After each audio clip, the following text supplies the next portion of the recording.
ओम साईं राम। अध्याय 6। रामनवमी उत्सव, मस्जिद का जीर्णोद्वार, गुरु के कर स्पर्श की महिमा, चंदन समारोह, उर्स और रामनवमी का समन्वय, मस्जिद का जीर्णोद्वार, गुरु के कर स्पर्श के गुण। जब सद्गुरु ही नाव के खिवैया हैं तो वे निश्चय ही कुशलता तथा सरलता पूर्वक इस भवसागर के पार उतार देंगे। सद्गुरु शब्द का उच्चारण करते ही मुझे श्री साईं की स्मृति आ रही है। ऐसा प्रतीत होता है मानो वे स्वयं मेरे सामने खड़े हैं और मेरे मस्तक पर उदी लगा रहे हैं। देखो देखो, वे अब अपना वरद हस्त उठाकर मेरे मस्तक पर रख रहे हैं। अब मेरा हृदय आनंद से भर गया है, मेरे नेत्रों से प्रेमाश्रु बह रहे हैं। सद्गुरु के कर स्पर्श की शक्ति महान आश्चर्यजनक है। लिंग शरीर, जो संसार को भस्म करने वाली अग्नि से भी नष्ट नहीं होता है, वह गुरु के कर स्पर्श से पल भर में नष्ट हो जाता है। अनेक जन्मों के समस्त पाप नष्ट हो जाते हैं। ऐसे व्यक्ति जिन्हें धार्मिक और ईश्वरीय प्रसंगों में पूर्ण अरुचि है, उनके भी मन स्थिर हो जाते हैं। श्री साईं बाबा के मनोहर रूप के दर्शन कर कंठ प्रफुल्लता से रुंध जाता है, आंखों से अश्रुधारा प्रवाहित होने लगती है और जब हृदय भावों से भर जाता है तब सोहम भाव की जागृति होकर आत्मानुभव के आनंद का आभास होने लगता है। मैं और तू का भेद नष्ट हो जाता है और तत्क्षण ही ब्रह्मा के साथ अभिन्नता प्राप्त हो जाती है। जब मैं धार्मिक ग्रंथों का पठन करता हूँ तो क्षण क्षण में सद्गुरु की स्मृति हो आती है। बाबा राम या कृष्ण का रूप धारण कर मेरे सामने खड़े हो जाते हैं और स्वयं अपनी जीवन कथा मुझे सुनाने लगते हैं।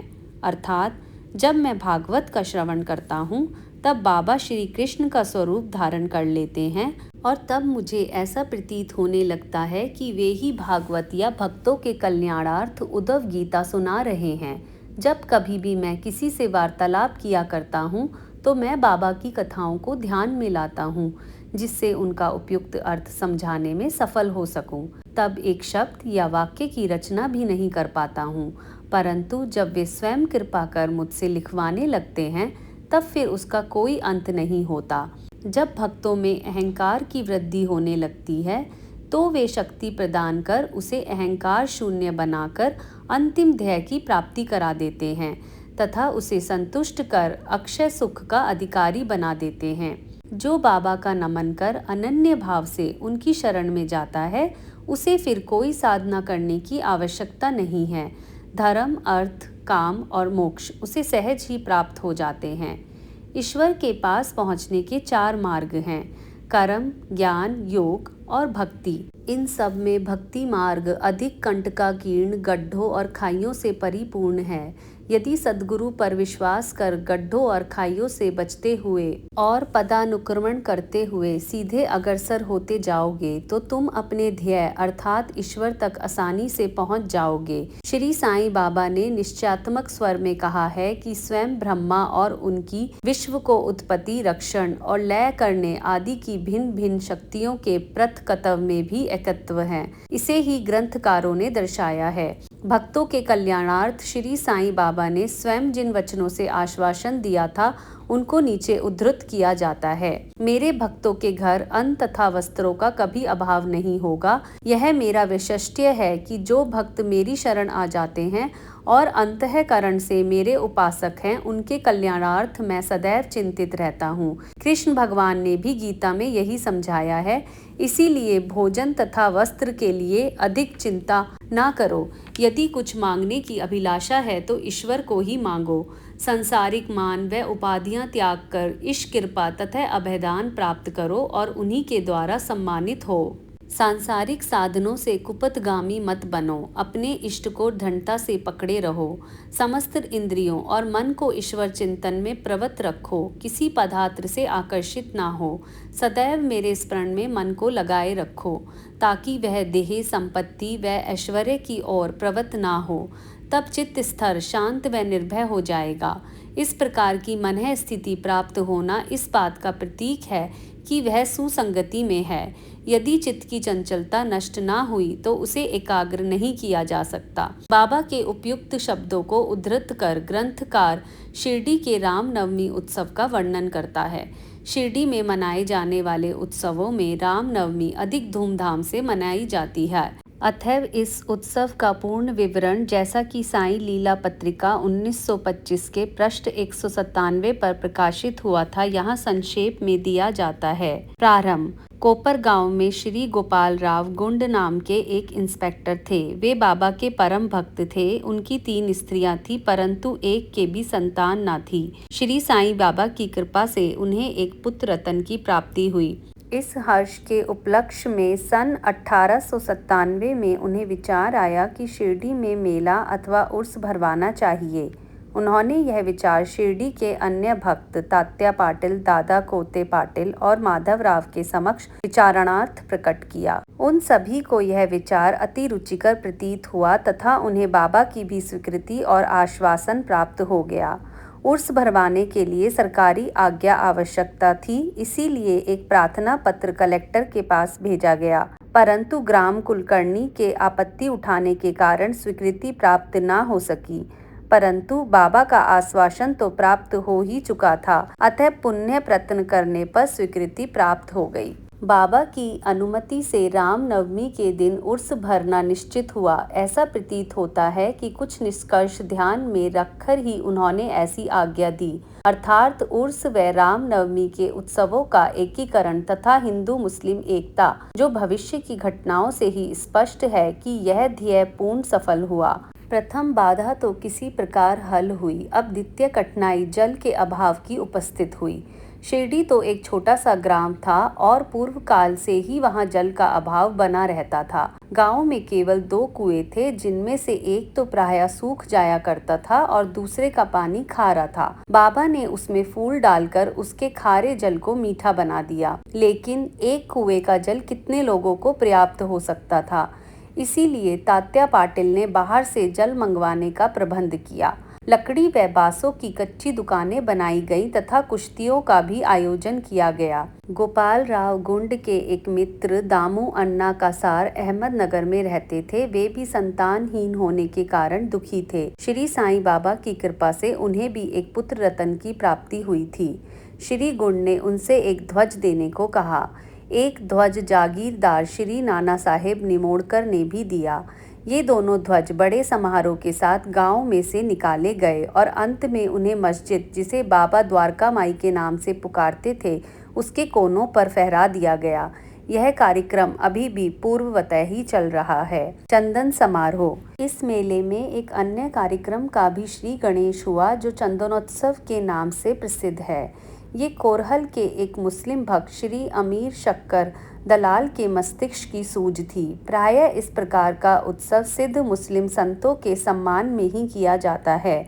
बहुत सा चंदन घिसकर और बहुत सी चंदन धूप थालियों में भरी जाती हैं तथा लोबान जलाते हैं और अंत में उन्हें मस्जिद में पहुंचाकर जुलूस समाप्त हो जाता है। थालियों का चंदन और धूप नीम पर और मस्जिद की दीवारों पर डाल दिया जाता है। इस उत्सव का प्रबंध प्रथम 3 वर्षों तक श्री अमीर शक्कर ने किया और उनके पश्चात उनकी धर्मपत्नी ने किया। इस प्रकार हिंदुओं द्वारा ध्वज व मुसलमानों के द्वारा चंदन का जुलूस एक साथ चलने लगा और अभी तक उसी तरह चल रहा है। प्रबंध। रामनवमी का दिन श्री साईं बाबा के भक्तों को अत्यंत ही प्रिय और पवित्र है। कार्य करने के लिए बहुत से स्वयं सेवक तैयार हो जाते थे और वे मेले के प्रबंध में सक्रिय भाग लेते थे।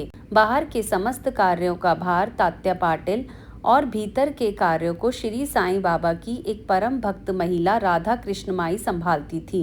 इस अवसर पर उनका निवास स्थान अतिथियों से परिपूर्ण रहता और उन्हें सब लोगों की आवश्यकताओं का भी ध्यान रखना पड़ता था। साथ ही में वे मेले की समस्त आवश्यक वस्तुओं का भी प्रबंध करती थीं।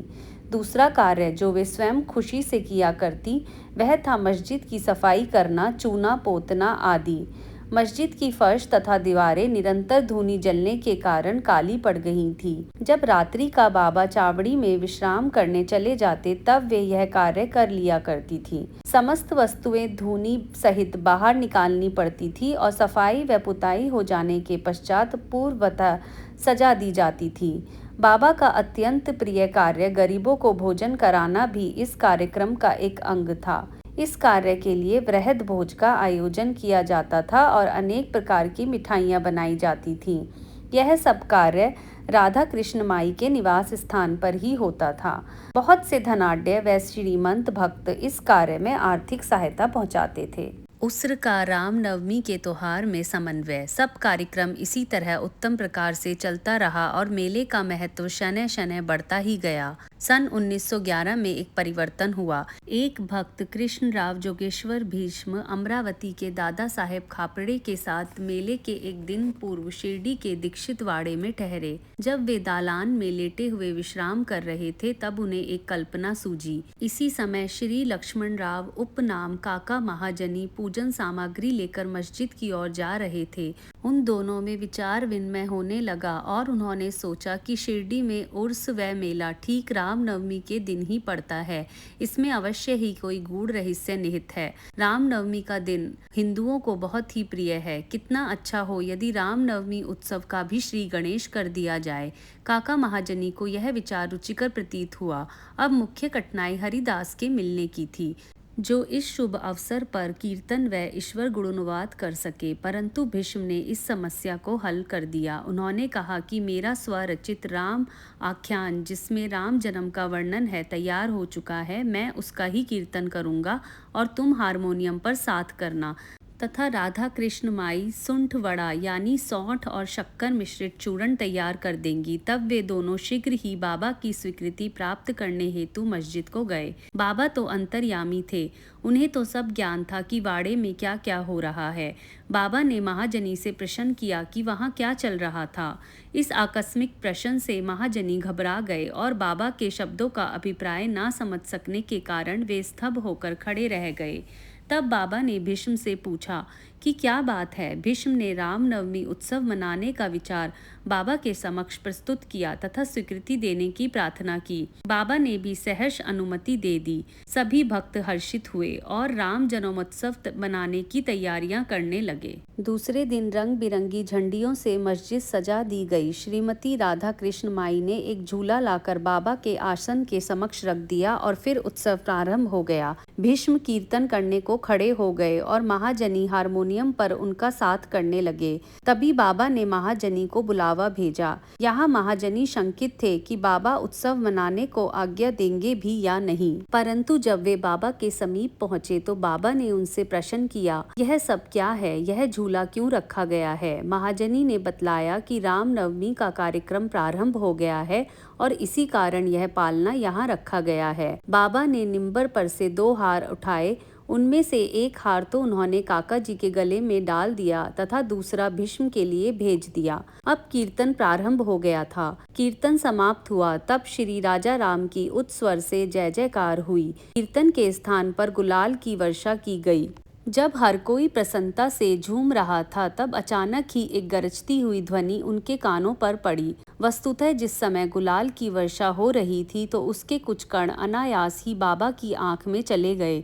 तब बाबा एकदम क्रुद्ध होकर उच्च स्वर में अपशब्द कहने व कोसने लगे। यह दृश्य देखकर सब लोग भयभीत होकर सिटपिटाने लगे। बाबा के स्वभाव से भली भांति परिचित अंतरंग भक्त भला इन अपशब्दों का कब बुरा मानने वाले थे। बाबा के इन शब्दों तथा वाक्यों को उन्होंने आशीर्वाद समझा।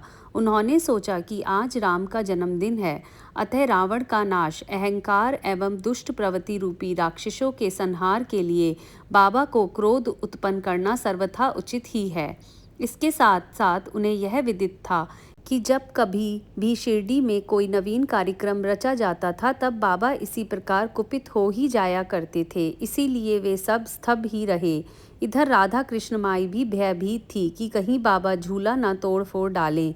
इसीलिए उन्होंने काका महाजनी से झूला हटाने के लिए कहा, परंतु बाबा ने ऐसा करने से उन्हें रोका। कुछ समय पश्चात बाबा शांत हो गए और उसी दिन की महापूजा और आरती का कार्यक्रम समाप्त हो गया। उसके बाद काका महाजनी ने बाबा से झूला उतारने की अनुमति मांगी, परंतु बाबा ने अस्वीकृत करते हुए कहा कि अभी उत्सव संपूर्ण नहीं हुआ है। अगले दिन गोपाल काला उत्सव मनाया गया, जिसके पश्चात बाबा ने झूला उतारने की आज्ञा दे दी। उत्सव में दही मिश्रित पोहा एक मिट्टी के बर्तन में लटका दिया जाता है और कीर्तन समाप्त होने पर वह बर्तन फोड़ दिया जाता है और प्रसाद के रूप में वह पोहा सबको वितरित कर दिया जाता है, जिस प्रकार की श्री कृष्ण ने ग्वालों के साथ किया था। रामनवमी उत्सव इसी तरह दिन भर चलता रहा। दिन के समय 2 ध्वजों का जुलूस और रात्रि के समय चंदन का जुलूस बड़ी धूमधाम और समारोह के साथ निकाला गया। इस समय के पश्चात ही उर्स रामनवमी में परिवर्तित हो गया। अगले वर्ष सन 1912 से रामनवमी के कार्यक्रमों की सूची में वृद्धि होने लगी। श्रीमती राधा कृष्ण माई ने चैत्र की प्रतिपदा से नाम सप्ताह प्रारंभ कर दिया। सब भक्त इसमें बारी बारी से भाग लेते थे। वे भी प्रातःकाल सम्मिलित हो जाया करती थी। देश के सभी भागों में रामनवमी का उत्सव मनाया जाता है। इसीलिए अगले वर्ष हरिदास के मिलने की कठिनाई पुनः उपस्थित हुई, परंतु उत्सव के पूर्व ही यह समस्या हल हो गई। 5-6 दिन पूर्व श्री महाजनी की बाला बुआ से अकस्मात भेंट हो गई। बुआ साहिब आधुनिक तुकाराम के नाम से प्रसिद्ध थे और इस वर्ष कीर्तन का कार्य उन्हें ही सौंपा गया। अगले वर्ष सन 1913 में श्री हरिदास बृहत सिद्ध कवटे ग्राम में प्लेग का प्रकोप होने के कारण अपने गांव में हरिदास का कार्य नहीं कर सकते थे। इस वर्ष वे शिरडी में आए। काका साहेब दीक्षित ने उनके कीर्तन के लिए बाबा से अनुमति प्राप्त की। बाबा ने भी उन्हें यथेष्ट पुरस्कार दिया। सन 1914 से हरिदास की कठिनाई बाबा ने सदैव के लिए हल कर दी। उन्होंने यह कार्य स्थायी रूप से दास गणु महाराज को सौंप दिया। तब से वे इस कार्य को उत्तम रीति से सफलता और विद्वता पूर्वक पूर्ण लगन से निभाते रहे। सन 1912 से उत्सव के अवसर पर लोगों की संख्या में उत्तरोत्तर वृद्धि होने लगी। चैत्र शुक्ल अष्टमी से द्वादशी तक शिरडी में लोगों की संख्या में इतनी अधिक वृद्धि हो जाया करती थी मानो मधुमक्खी का छत्ता ही लगा हो। दुकानों की संख्या में वृद्धि हो गई। प्रसिद्ध पहलवानों की कुश्तियां होने लगी। गरीबों को वृहद स्तर पर भोजन कराया जाने लगा।